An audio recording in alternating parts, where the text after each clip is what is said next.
Welcome back, my friends. Here we are once again to our next session. In case you missed this morning's introduction session, my name is Orion Kelly, and I'm here to host many of the sessions over the next couple of days. So it's great to see you in this particular session all about employers. Okay, now this session will be moderated by Michael Fieldhouse, DXC's Technology's Social Impact Practice Leader and Director of Cybersecurity and the Executive of DXC's Dandelion Program. Now, before I hand over to Michael, just a quick bit of information. You have the opportunity to submit questions, okay? So you can type in some questions by typing into the questions in the Q&A pane. I encourage you to do that as they pop up, because then we can get to them at the end of the session. So you can access that pane by clicking on the Q&A tab on the right-hand side of your screen. Other people's questions will appear in the Q&A pane as well once they've been approved by the moderators. If you like a question you see there and you're keen to hear that one get answered, you can upvote it by clicking on the arrow beside it. So I encourage you to access the Q&A pane, and obviously we can get to as many questions as possible, depending on how many come through. All right, well, that's enough for me. Let's hand over now to this next session, and it's over to you, Michael Fieldhouse. Thank you, Ryan, and thank you for the introduction. Again, welcome to everyone, and it was a great session and a great keynote from Tom. We're on to our first of our employer panels, and these are quite exciting about listening to what organisations are doing in the area of autism at work and neurodiversity, and really excited by our panel that we've got today. So we have Kirsty, Laura, and Vanessa coming through, and they're going to give us a little bit of an overview of their program, a little about what their program's about, a bit about their organisation. Firstly, give them a little bit of introduction about themselves and their role in the initiative, and we're really hopefully by giving it an overview, we'll then take some questions at the end, and hopefully we can answer all of them. Firstly, I'd like to kick off with Kirsty. So welcome, and I'm waiting with excitement now. Good morning, everyone. Thank you so much for having SunPork here today. My name is Kirsty Richards, and I'm here representing the Autism and Agriculture program at the SunPork Group. So just some background on SunPork. SunPork is the largest pork producer in Australia, representing around 20% of national pork production. We operate across regional farming locations in Queensland, New South Wales, Victoria, South Australia, and into New Zealand. Autism and Agriculture started in 2016. At that time, it was a collaboration between SunPork, Autism CRC, Pork CRC, and Specialist Earner. And the objective was to embrace the skills of autistic people and to create career paths for them in agricultural animal care. The program is strengths-based, and it focuses on the person, not the position. It recognises and addresses organisational barriers to recruitment, employment, and independent living for autistic people. And it's heavily focused on building workplace capability by increasing awareness and understanding of autism, and by upskilling our managers, our supervisors, and their co-workers to best support autistic employees. Our first employees commenced in 2017 in both Queensland and South Australia. And now in 2023, we have 8 autistic employees now into their 7th year of animal care employment. And that's across 4 of our farming locations. They're motivated, committed, capable individuals, and we feel very honoured to have them on our team. We also now have 2 employees working remotely from home in decision support roles, working with farm production data. And we have a further 8 employees who've used their employment at SunPork over the past 7 years as a platform to progress careers elsewhere in agriculture, in further study, or in their commencement of apprenticeships. So as I mentioned, in developing the program, we've recognised some of the challenges for autistic people in employment, including that unemployment and underemployment rates are high, and employment is difficult to retain. So autistic candidates are generally coming to prospective employees with workplace experience that isn't even remotely representative of their skill set, their capability, or their potential to contribute to your workplace. Traditional recruitment processes, including resumes and interviews, present systematic barriers to entry for autistic people, and Tom referenced this earlier this morning. Workplace understanding and support for autism is generally low. Human resource processes and systems from induction to training, review and performance management are often poorly suited to autistic employees. And autistic employees are often at significant economic, social and individual disadvantage, which can negatively impact their ability to identify, seek and retain work opportunities. And let me be clear, these challenges are not at all a reflection on the autistic job seeker. What they are challenges and catalysts for businesses to do better and to establish more equitable human resource systems. So I am at great risk of talking for hours. So as not to do that, I thought I'd just run through some of the core principles of the Autism in Agriculture program and then offer a few key learnings from the employer's perspective. So the first principle of our program is equity, and in particular, understanding the difference between equality or sameness, where everyone is treated the same, and equity or fairness, where everyone's individual needs are recognised. So in taking an equitable approach with autism in agriculture, we're talking about the systems that we've needed to put into place, not only to support our autistic individuals, but to support our neurotypical employees. So for our autistic employees, equitable has meant things like providing a non-confronting recruitment pathway with no interviews, taking the time needed to accommodate and identify sensory needs, providing clear direction on work tasks, and having consideration to things like part-time working hours. And for our neurotypical staff, it's about providing awareness of autism, support for the workplace, and opportunities to engage and to be involved. A second principle of autism in agriculture is that it's strength-based, it's person-focused, and it's outcome-focused. We don't rely on resumes or interviews. We don't recruit with a specific role in mind. Our autistic trainees are supported to learn job skills from scratch and to show us what they can do rather than have to tell us what they can do or even be expected to know what they might like to do in a work context. This process allows individuals to try different tasks in our workplace and work out their areas of interest, their strengths and their points of challenge. It also allows us to identify what tasks they might be suited to, what their training and support needs are, and importantly, who within our team might best mentor and support them. It's 100% a focus on the person rather than the position and the outcome rather than the process. And that's a real shift in paradigm from traditional people management processes. A third principle, and this is a really important one, is that we recognise the critical importance of supporting and training our neurotypical workforce. Their engagement, commitment and ownership in supporting co-workers is essential, and equipping them with the knowledge and skills that they need to support our autistic employees through awareness, through training and extension has been absolutely pivotal to the success of the program. In line with this principle, and Tom again mentioned this earlier, we recognise that the benefits of autism in agriculture extend well beyond the autistic employee to the broader workforce and the business. When you bring the whole team along, you build people skills, you build leadership capacity, you build business pride, you foster teamwork, employee satisfaction, engagement. And those benefits can extend beyond the workplace into the community as well, and certainly in our case it does. So with reference to the theme of this conference, or the summit, around building organisational capability, I thought there might be a little bit of value in briefly touching on some of our key learnings as a business and to share these with other employers that are looking to engage autistic skills in their workplace, and to the autistic job seekers out there watching today who are engaging with workplaces themselves. Well, firstly, workplace autism and awareness, and upskilling, it's absolutely critical. I'd go so far as to say it's the most critical driver of workplace capability to accommodate autistic employees.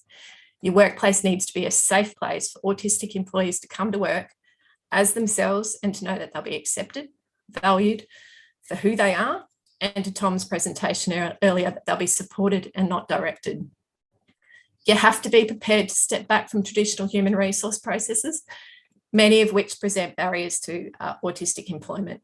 We need to stop the desired process driving the outcome and focus on the desired outcome informing the process. We need to take just moving on from that one, some relatively simple accommodations can have transformative impact. So the obvious one is not having resumes and interviews. But while ever we stay in that traditional recruitment and employment lane, we're missing opportunities to bring motivated, capable people into roles that they really want to fill, and we're missing the benefits that they can deliver to the workplace. It really does help to shift your mindset, set from positions, to people, and to providing an equitable pathway to employment. We need to take a people-centred approach, employ people versus roles, provide flexibility, support differences, work to strengths, and try not to penalise deficits. Not everyone automatically fits a role description. Not everyone is suited to a resume, interview, induction style process more typical of employment systems. And if we can't be flexible and equitable in our approach, we don't have an inclusive workplace, and we don't have a workplace that is fully capable of utilising the human resources that are out there. Robust employee training and support systems, in our experience, are pivotal. While it's absolutely critical to your autistic employees, this learning is absolutely transferable to the workplace generally. Too often, training and support systems and delivery aren't prioritised in workplaces, and it's a truly false economy. If you invest time and rigour in your people, in their training and in their support, you'll see the benefits. The right person with the right skills, being trained and supported in the right way for them, will deliver consistent workplace outcomes. But if those people aren't even getting a foot in the door because systematic barriers are precluding them, well, there's a loss that extends not only to that potential employee, but to the whole workplace. If you're a smaller business out there watching today, don't ever think that you're too small to embrace neurodiversity in your workplace. I'd go so far as to say that smaller businesses have the benefit of being more agile when it comes to adapting human resource systems by comparison with trying to drive change in large corporate systems such as you're seeing here on the panel today. If you're a regional business such as we are, don't feel that support and workforce tools that you need aren't available. One of the benefits of COVID has been this capacity, massive increase in capacity for virtual assistants, and that has really taken off by comparison with where it was in 2019. No location, no business is really too far from anything that it needs anymore. And I guess the key message that I'll close with today, looking to the future, is that I like to think there'll be a time when autism employment programs and panels like the one that we're on here today are a bit of a thing of the past, because I'd like to think that we can mainstream inclusive employment and make it an organisational normal, that our employee base will more and more start to reflect the communities that we live in, and that autistic people will have opportunities available to them across the full range of career and employment alternatives. Thank you.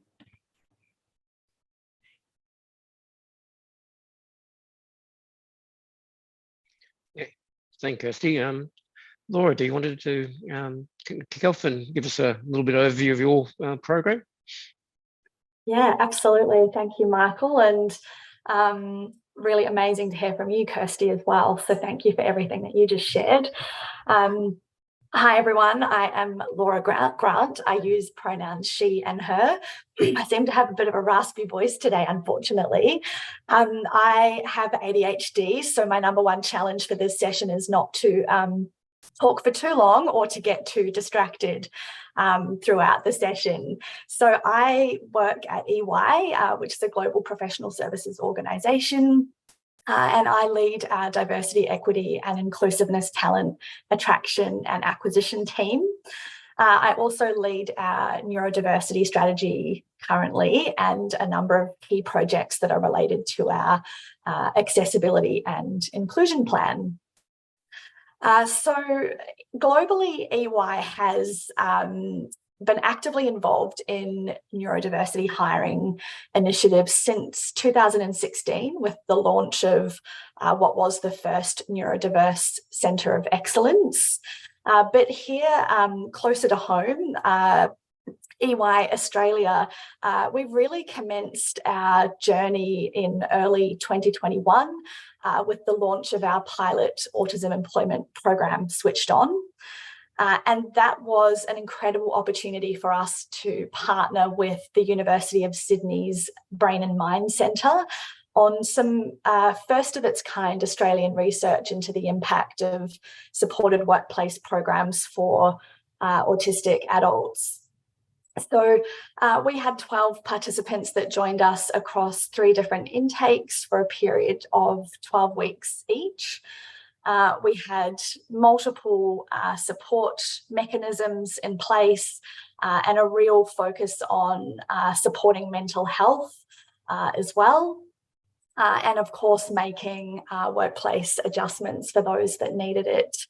And we wrapped up that program early last year, and then spent quite a bit of time really unpacking all of the data and everything that we learned through that experience. And it was an incredible opportunity for us to really understand what some of the gaps are that we need to address as an organisation to provide what we now refer to as neurodivergent nirvana. So that's our desired end state, where every aspect of the employee experience is equitable and empowering. And so we're really now on this journey of trying to bring that to fruition. And we know that we've still got a lot of work to do and a long way to go, but I'm so immensely proud of a number of the different things that we have done over the last couple of years. So off the back of our Switched On program, we launched Neurodiversity November for the first time in November 2021. And that was an internal campaign dedicated to raising awareness of autism, having meaningful conversations about autism in the workplace, and opportunities to really build capability amongst our people. And we went bigger and better in November 2022. We took this globally across the EY family. We deployed 7 training sessions with Untapped. We released 3 toolkits for our people to leverage. We launched a neurodiversity SharePoint site, which has lots of resources, video interview recordings with people from EY who identify as neurodivergent and who have shared their stories, as well as articles that have been written by neurodivergent EY people. In August last year, we launched our ND Community Connect group, which is part of our Ability Network, our employee resource group for people with disability or people who are allies or parents or carers of people with disability. And that group has been an amazing opportunity for us to focus on how we foster connection and belonging for neurodivergent EY people. And that has, in the last 7 months since we launched the group, grown to over 100 members, which is really exciting to see. We're currently working on our first neurodiversity strategy to shape our focus over the next few years. And while we've already commenced a lot of the work in building neuro-inclusive capability across our organisation, we do want and need to shift the focus towards removing systemic and structural barriers to inclusion. And the last thing that I wanted to touch on and share with you all is our upcoming launch of our Autism Workplace Champions initiative. And this is an initiative that the wonderful people at Untapped have supported us with again. So we're launching this ahead of Autism Acceptance Month in April. We have a group of 20 people across EY, including autistic individuals and some parents and carers of autistic individuals who have all received some training from the Untapped group. And their role is to really help us at EY embed autism acceptance and to create safe environments. And so they will help us to really amplify the work that the DE&I team and the Ability Network are doing across EY in championing autistic inclusion. But they'll also provide a safe space for autistic EY people to go to for conversations, as well as non-autistic people. And we're really excited for the launch of that and to continue on our journey. Back to you. Thanks, Michael. Thank you very much, Laura. That was great. Vanessa, do you want to give us a bit of an overview and introduce yourself as well? That'd be fantastic. Thanks, Vanessa. Thanks, Michael. Hi, everybody. Thank you for having me here today. I'm probably coming from a slightly different angle. I work at NAB. I'm the head of technology for fraud, and I'm here to talk about neurodiversity at NAB as a participant in the program and an advocate for the program. So I'm a people leader who has autistic interns in my team. To give you a little bit of an overview, the first initial partnership with Untapped and DXC was established in 2019 by a very passionate people leader in our security area. And she brought on the first intake of interns. Based on the success of that, she then decided to expand across the technology area at NAB. And that's when me and my team got involved. I was really excited by the program. Like many of you, I have friends with neurodiverse children. I have friends who are neurodiverse. So I was really excited to see this inclusion and diversity program at NAB. We firstly my team took on 2 interns, and I'm happy to say that one of them converted to a permanent employee with us and is still with us today and a very valuable member of our team. And the other one actually moved to a different role at NAB, which is great for them. Wasn't so good for us because we would have liked to have kept them as well. At the same time that we took on our first lot of interns, I also joined our oversight committee working group, which was a combination of our accessibility team, our people and culture team, advocate people leaders like myself, and neurodiverse employees. And our objectives were to make sure that the program was a success, to expand the program where we could, and to embed the program in our mainstream recruitment and people processes. And I'm really pleased to say that one of our mainstream recruitment intern processes is now through Untapped for the technology team, and we have twice yearly intakes. So we've made some progress. We're not finished, but we've made a really important step. At the moment, at NAB, we have around 20 interns across the organisation. And I'm also pleased to say that we've expanded beyond technology into our operations teams. And that is going really, really well. Further to that, NAB, along with the awareness training that you get with each group of interns, which is across the entire team where the interns will be placed, NAB also engaged Untapped for some further training and supporting a neurodiverse workforce in mental health and wellbeing. And whilst this was mainly aimed at providing a supportive environment for employees with autism, it through identifying mental ill health and strategies to support mental wellbeing, that has been a really important lesson for all of our people leaders who partook in that training, and it's helped them to support not only their neurodiverse team members but their colleagues and themselves. So I would strongly recommend to any organisation out there and any people leader to engage in a program such as the one that we have at NAB and Neurodiversity NAB and with Untapped, because you get some seriously skilled people who would otherwise be excluded from the workforce. Thanks. Thanks, Vanessa. Yeah, that's fantastic, and thank you for being sharing your stories and sharing some of the learnings. So I'm going to go to some of the questions. So we've got a few questions. So I'm going to start with you, Laura. So we've got a question here, giving just some examples of workplace adjustments that may be needed or considered for with your autistic employees and trainees. Yeah, sure. Thanks, Michael. So for us, that has ranged from work arrangements, so the need for flexible or part-time hours, through to assistive technology. And we have a whole assistive technology platform at EY and also an IT disability support service as part of our organisation.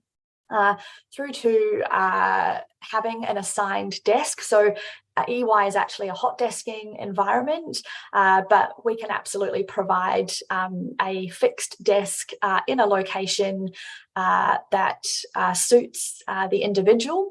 But additionally, we're a hybrid workforce. So even prior to the pandemic, our people had a lot of flexibility to work from home, and that has really only increased. And I think that's really benefited autistic and other neurodivergent people at EY. So I have a colleague, for example, who works from home 99% of the time, and that's absolutely fine. And then equipment such as noise cancelling headphones can also be what is sort of a minor tweak can actually have a really huge benefit to the individual. So there's lots of different things that we can do, and it's always about recognising what the individual needs, and there's no one size fits all approach to that. Thanks, Laura, for that. Now, well, I got my next question, which is for Kirsty. This is kind of a double-barreled one. There's quite a few questions underneath it, so you'll have to be a bit patient with me. I'll ask the first one, and then there's probably another one after this. So the first one is, how do you actually select? What's the selection process for autistic employees? If you can give a bit of detail behind that. Rightio. So if we start right at the beginning, we use a very grassroots approach. So for those of you that watched Tom's presentation earlier, it's about identifying in our communities advocates and supporters of autistic, potential autistic employees. So it's looking at the schools, the disability employment services providers, just connecting out there with our communities, because often our potential employees aren't aware that we exist, and they would struggle to follow through to employment through your traditional pathways. So it's sometimes a case of us trying to find employees in our communities rather than them finding us. We then go through a process of, firstly, we ask employees to not give us a resume. We don't do interviews, but we ask them to just write a letter or provide pictures. A lot of them will just do caption pictures on why they think working with animals might be good for them and what they think they might bring to an animal-based environment. And they can be really lovely, and they're very insightful to the individual. You learn so much more about an individual when they're telling you about themselves and what they like. And then we bring them along to what we call a virtual piggery, which is where we, in an environment that most people are familiar with, so sort of classroom style in one of our nearby towns, we set up a mock piggery. And that allows people to try on our clothing. It allows them to go through basic work health and safety discussions. We have little oranges that we set up so people can try vaccinating oranges. And it's just about really taking the processes that people might be undertaking in our workplace and presenting them in a safe environment, and people can bring their support people along to that process. The whole process for us is around providing opportunities for people that would like to continue. So we never weed people out. So long as an individual is prepared to keep going through the process, we're prepared to keep supporting them. So the next step then is to do a short tour of a farm site. Again, this is about talking to sensitivities, reducing anxiety, and presenting our work environment in a safe way. That's just a 2 to 3 hour tour. And if people are still interested, we then run them through a 2-week training process. The whole process is paid, and we focus on core tasks that anyone would need to be able to do in a farm animal environment. So it's around things like moving animals. It's about recognising the farming environment. It's about understanding how to feed and water animals and whatnot. And if people are still keen at the end of the 2 weeks, by then we have a good idea of their capability in the workplace, and they have a good understanding of what they're interested in. And we work to a process where we identify a mentor or a support person in our workplace and a role that they could fill. And then we move through an induction process where we have adjusted all of the workplace paperwork. So our contracts are written in plain English, so you don't need to sit there trying to decipher what a contract says. We support people if they need to find housing in local environments, because often they don't have any rental tenancy history, and without having a job, it's very difficult to get a rental. So we'll go through that process with them. And then they start work, and it's onwards from there. And it's just a continuous support process, because the individual evolves in the workplace, their work evolves, and it's just identifying step by step what their needs are. So I hope that sort of answers your question, Michael. Absolutely. And I think just to add on the same kind of train of thought, is just really about vacancies. You might, and this is about career progression as well, as you've had a program for a while now, is just talk about how that vacancies work, and how does somebody progress through, into maybe we might be just laterally, or could be, or vertically. Yeah, so I do recognise we're in a unique position as a business, perhaps less so in the last, more recently, but certainly historically, we almost always have vacancies in our business. So for us, we really can drive the people rather than positions, because we will almost always have roles available. So to that end, if we have an individual that would like to work for us, we will find a role for them. In terms of transition, we offer training in the workplace. We run a registered training organisation, so people can do up to diploma level studies that are supported by our training team. There's opportunities to move between roles. So if they've been working with baby piglets, for example, but they'd like to go and work with the growing animals, they can transition within the business. We've also had people who have moved between sites, so moved from Queensland to Victoria, from Victoria to Queensland. And then there's opportunities to move up through the business. We have one individual who works in the maintenance team, so they don't actually work hands-on with livestock. There were some sensitivities there. So we really, really wanted this person to stay in our workforce, and we found them a role where they're working in the maintenance team and have undertaken an apprenticeship with our business. So we're quite prepared to support individuals to follow both their workforce desires, so their career desires, but also their outside work desires. So if they do want to work elsewhere in Australia or try something different, we're happy to work with them on that as well. Fantastic. Thanks, Kirsty, for that. Vanessa, just a question for you. What's been the unexpected impact of the program on your team, and maybe your people managers as well? So, hopefully you can give us a little bit of insight into that. Thanks.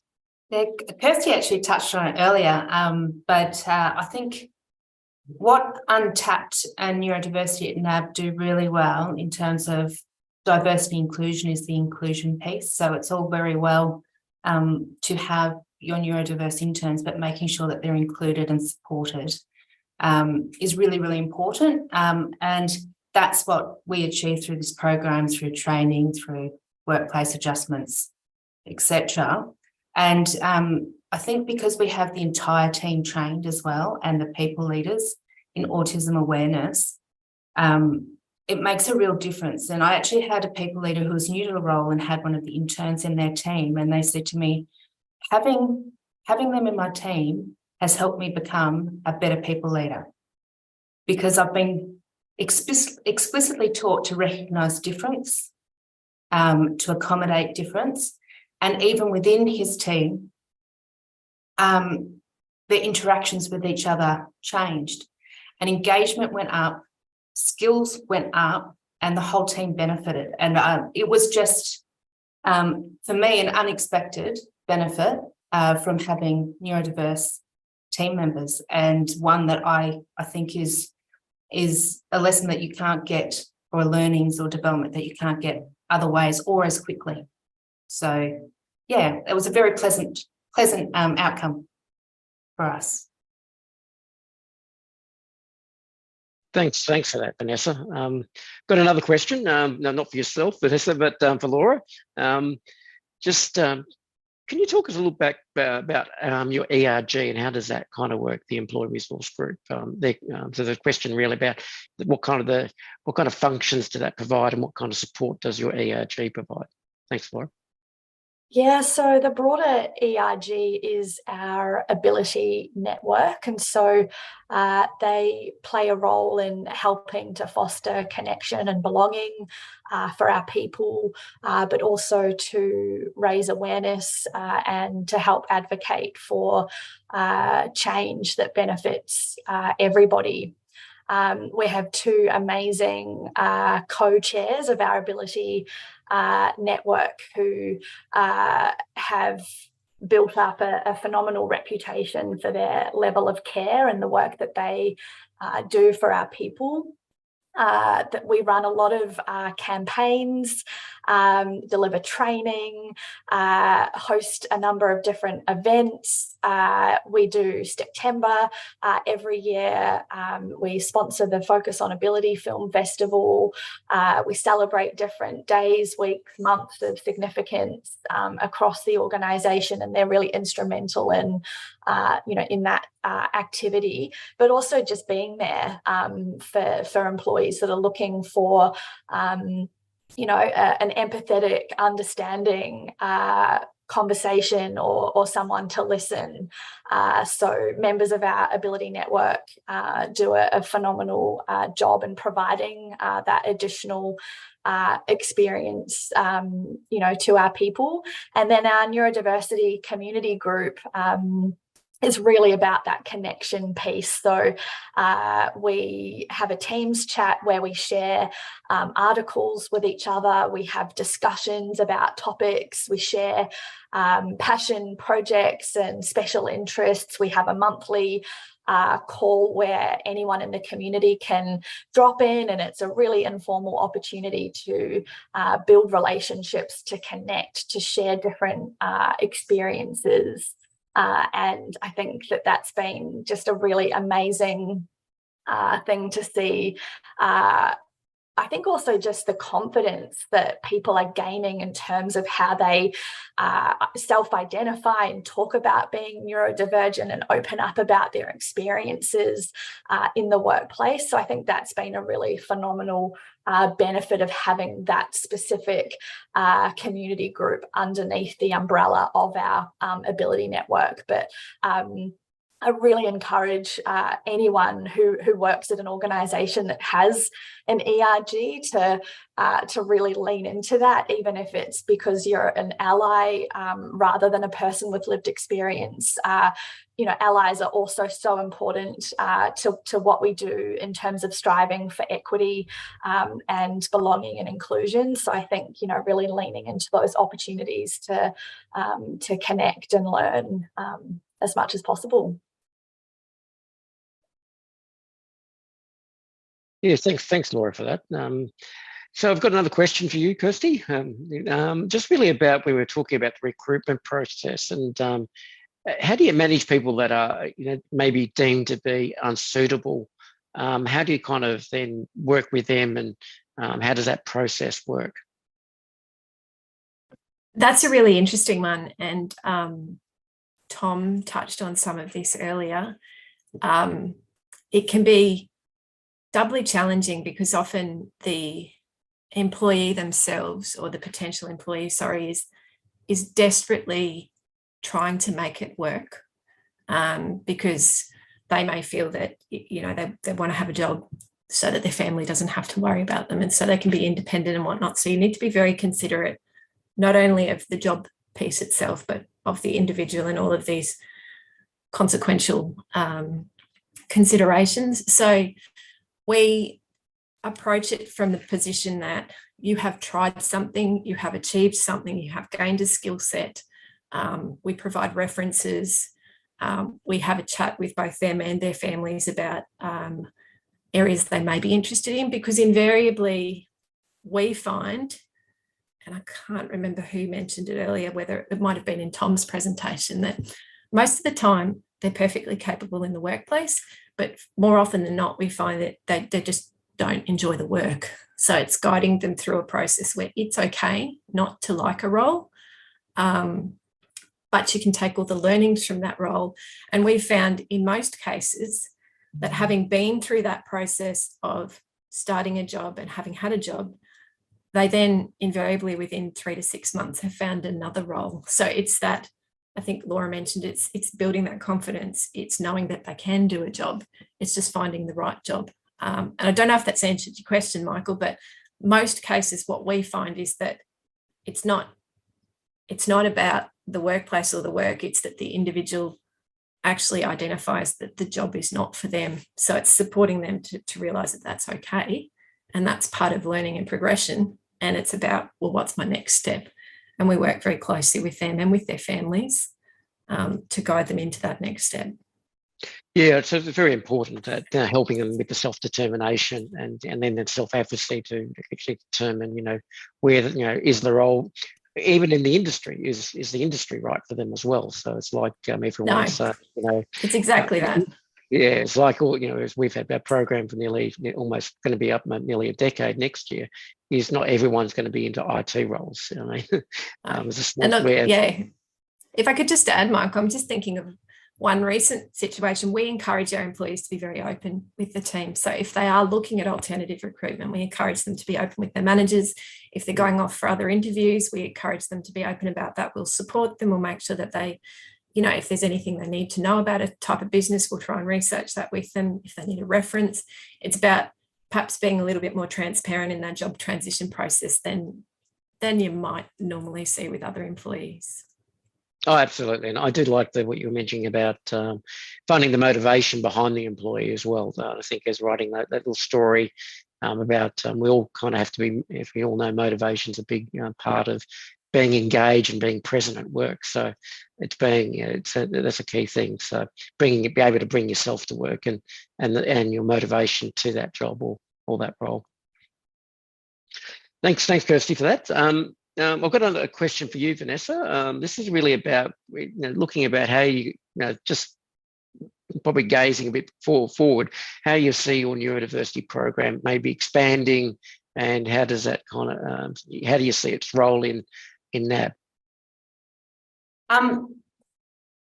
Gosh, ultimately, I would hope that one day we won't have a neurodiversity program at NAB, that it will just be stock standard to, we would have recruitment processes that would include neurodiverse candidates. In terms of expansion, I think the more people that understand the benefits of participation in the program, the more we would expand. So I would be hoping that we have it for our technology interns. It would be good to include it in as an intern pipeline in other areas of the bank as well, going forward, and just to create more pipelines and more opportunities, because there's lots of different skill sets. It's not just technology like my team, and there's lots of different roles at NAB that could be suitable for a neurodiverse candidate.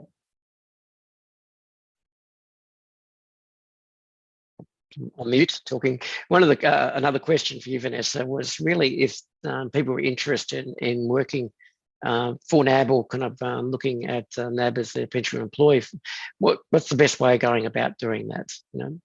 So the intern program is on our internet site and also via our partner Untapped. So you can contact through either channel if people are interested. Fantastic. Thank you for that, Vanessa. Laura, just got a question here really about some of the supports you maybe put around your intern program, and how was that kind of structured? So that was a question. Yeah, sure. So because we were working with the Brain and Mind Centre at the University of Sydney, our interns actually had access to qualified specialist psychologists throughout their internship at EY, which might not be a regular occurrence for an employment program, but it was a really, I think, important component of what we were doing. We do, of course, have our own EAP service as well, Employee Assistance Program, in which there is access to a range of wellbeing initiatives and some mental health supports through that avenue as well. Our interns had a career counsellor and a buddy assigned to them in addition to their line manager, and those people received some really in-depth training from the team at the Brain and Mind Centre to really set them up for success. There were weekly check-ins with the Brain and Mind Centre team, as well as with their counsellor and their buddy, and then myself and the other co-lead from the DE&I team. So there were a lot of opportunities to check in and understand what's going well, what's not going well, what can we do to better support you and ensure that you're having a great experience at EY, and being able to take feedback on in real time and implement that and make changes and adapt throughout the program was really key as well.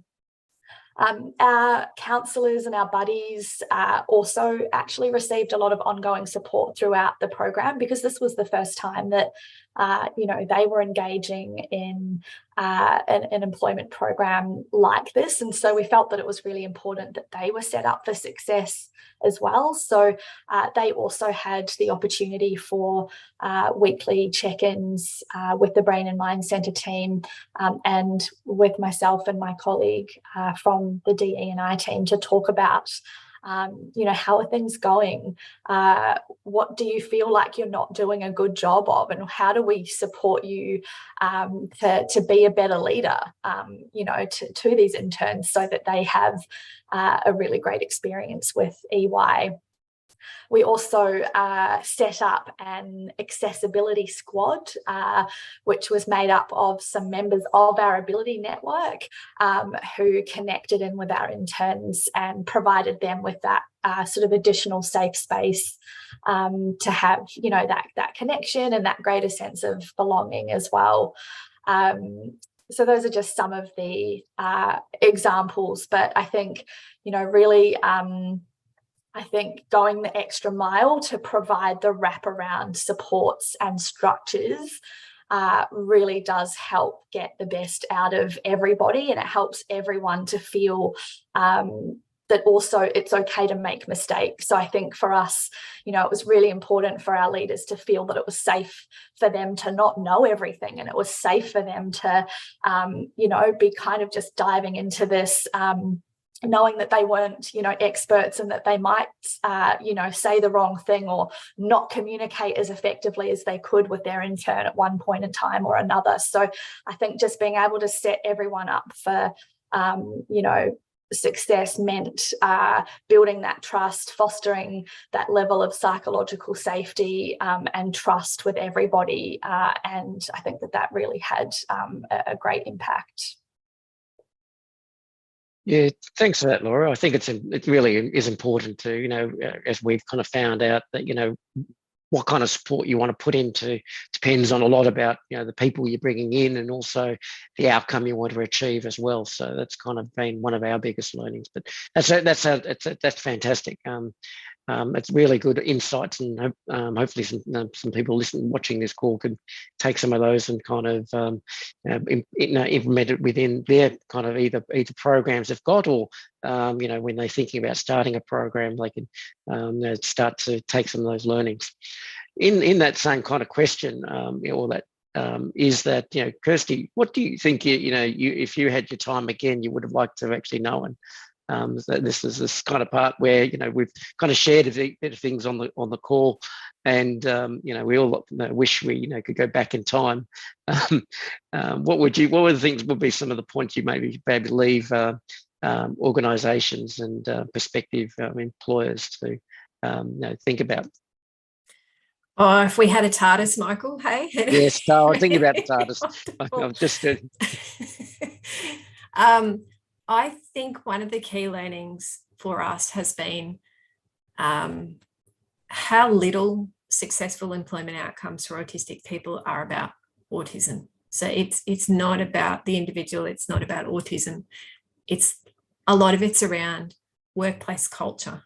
And it's that sort of top-down, bottom-up commitment to inclusion that Laura's just described, you know, that you can achieve in so many different ways.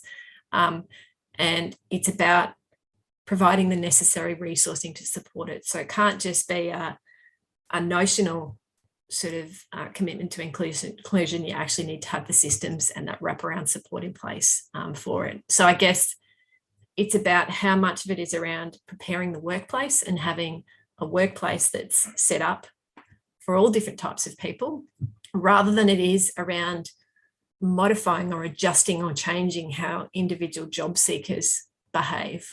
And I guess moving on from that to something Vanessa commented on, it's around how much it is about being considerate of individual people, looking at each person and thinking about what do they need to succeed in your workplace, rather than being so focused on the process that you lose sight of the people. From our perspective, it's certainly made us take a really good look at how we do things. So both within the workplace, I don't know, it's like we think sometimes that work instructions will just diffuse into people, because when you go looking for a work instruction, often you can't find it. It's like, well, how did you learn it? Well, I just taught George, who taught Harry, who taught Henry. Okay, well, let's make sure we've got clear instruction here so that the next person and the next person and the next person after that can learn how to do it properly. How can we demystify contracts? How can we make work instructions more accessible? Can we do them as videos, for example? What is a tax file number declaration form, and why does it have to be so long and complicated? And can we actually sit with individuals that find that tricky and do that with them? What can we do? And Michael, I know you guys have a lot of experience in this place around performance reviews. How do you best provide feedback in order to bring out the best in an employee? So it's really back to the previous question with Laura. How do you provide that wraparound support and have that, as I said, top down, bottom up commitment to inclusion? Because if you've got that, then the employee is they're just themselves. So it's very much not about the employee, it's largely about the employer. Yeah, thanks, Kirsty. I think one of our kind of key learnings, almost looking back in time, being the TARDIS, is actually talking to other employers. I think there's really a big difference between as being an employer to working with the community, working to service providers. Being an employer has its own persona and has its own challenges. And I think that by talking to other employers, you can get to understand some of those challenges and things, learnings. So we would have liked to have been, as we're around other employers, and I think that's where a lot of us have reached out and created informal groups to learn from each other, which I think is important. So we all have our own challenges as employers, from if you're running obviously a agricultural business, to running a services business, to being a bank. We all have our own challenges, even small businesses, like listening to Tom, which I think is important, that we all kind of, like these forums here are kind of important to kind of share knowledge and allow networks to be built as well. Just another question for you, Laura, is really about just really where organisations typically look at entry-level roles, as where to start with disability inclusion, and really talk through about how organisations now looking at maybe other more experienced roles within the organisation. So, and what some of the challenges or some of the strategies maybe that EYs are deploying.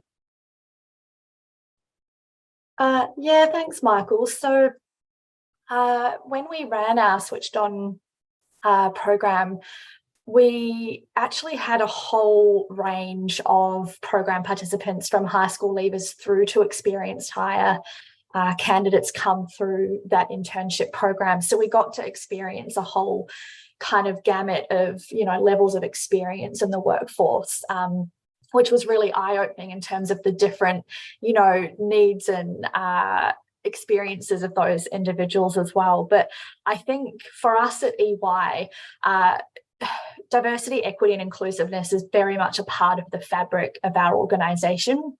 We talk a lot about uplifting social equity. So really actively taking a stance on how we can remove systemic barriers to inclusion for underrepresented and marginalised groups. So the more that we can do this internally, the more that this will help us to attract diverse talent to EY. And, you know, the more that we build our culture of belonging and inclusion, the more that people feel safe to be their authentic selves and to really show who they are at work, including our leaders. And I think that that's something we're really keen to see continue, is to have senior people be able to step into those role model opportunities and to really show more junior employees what's possible in a place like EY and what you can aspire for and how you can navigate that, and how, you know, there are supports in place for you to get where you want to go. So I think for us, it's really about tackling I think both elements. It's the structural and systemic inclusion and removing barriers for people, but it's also building that culture of belonging and inclusiveness. And when we can do both of those things, I think we will see more and more senior role models really leaning into being able to speak up and advocate for people with disability as well. And that will really help us to attract people of all ranks, all levels, all backgrounds, all experiences into EY, and for us to really harness those diverse perspectives and strengths and experiences. Well, thanks very much, Laura. That's really appreciative. One last final question for you, Vanessa, is just is how important is an executive sponsor in starting a program? I think that's a loaded question. Absolutely. It is vital to have an executive sponsor to start the program. Having lots of allies as well to petition said executive sponsor also is imperative to starting a program. So it was grassroots at NAB, but had an executive sponsor and a very passionate people leader, and that's how it started, and it's grown and expanded and embedded. So, yeah. Well, thank you very much, and I do again thank you all for participating in the this employer panel. And again, please, for people who are actually watching, please reach out and connect. There's obviously a lot of knowledge on the call. As we said, we're very happy to share. All of us, come from very different industries and backgrounds, so that's and please reach out. Ryan, we'll hand over to you, and again, thank you all for listening to and being a participant in our session. Fantastic. Thanks, Laura, Vanessa, Kirsty, Michael. We appreciate your time, guys. Thank you. I apologise to the autistic people watching. We didn't have a trigger warning. They did mention the word performance review, so I do apologise. Let's be honest, performance review, the NAPLAN test of the employment world. How useful a standardised test for autistic people. Well done, guys. Good work.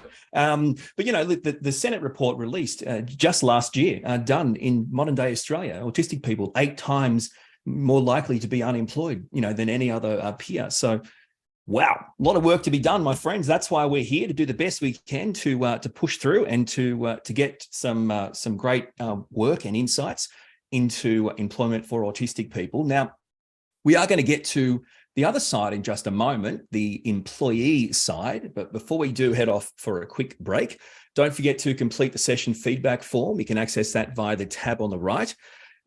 With the short break coming up, you'll obviously have a chance to, get a break, grab a coffee, a snack, conduct a performance review, come up with a standardized test for people that are different. Our next session in the main program will focus on the experience of employees in the workplace. And to get there, you're going to click on the back to the home page or the agenda page, and then you'll see the session listed there It's starting soon. I'll be moderating / hosting that session. It's going to be fantastic.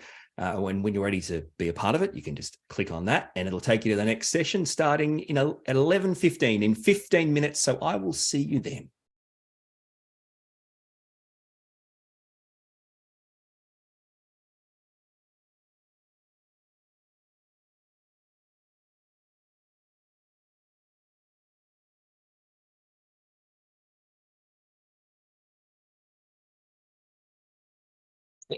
Thank you, guys. I really appreciate that. I think we're still live, so but thank you.